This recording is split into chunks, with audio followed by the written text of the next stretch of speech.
میں نے قصداً اولیاء کے، علماء کے، پھر کتابوں کے نام ذکر کیے تاکہ آپ کو رغبت ملے کہ ہم مسلمان ہیں اور ہمارا پورا دین الحمدللہ محفوظ ہے۔ قرآن، حدیث، پھر ان کی جو تشریحات ہیں، اس حدیث کا مطلب کیا ہے، اس آیت کا مطلب کیا ہے، لوگ کنفیوز ہوتے ہیں یا کنفیوز کرتے ہیں سوشل میڈیا کے ذریعے۔ اب ہم کیوں ان کے دامے فریب میں آ جاتے ہیں؟ ایک کلپ سن لیا تو پریشان ہو جاتے ہیں، رفع یدین کرنا ہے نہیں کرنا۔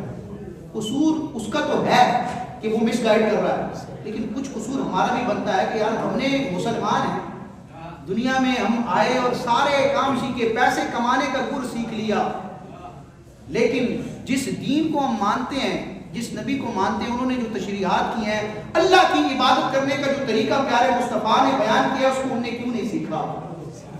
اگر ہمیں پتا ہوتا کہ رفع یدین کا عمل منسوخ ہو گیا، کس حدیث کا کیا مطلب ہے جو علماء نے کتابوں میں لکھا، اگر ہم نے علم دین سیکھا ہوتا، پڑھا ہوتا، علماء کی صحبت پائی ہوتی، تو پھر آج ہمیں کوئی مس لیڈ نہ کرتا، کوئی کنفیوز نہ کرتا۔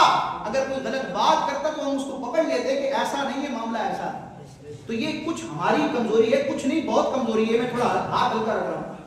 تو اللہ پاک ہمیں علم دین حاصل کرنے، علماء سے وابستہ رہنے کی توفیق عطا فرمائے۔ جو مزارات میں چلے گئے، اللہ پاک ان اولیاء اور علماء سے بھی اپنا روحانی تعلق مضبوط کرنے کی توفیق عطا فرمائے۔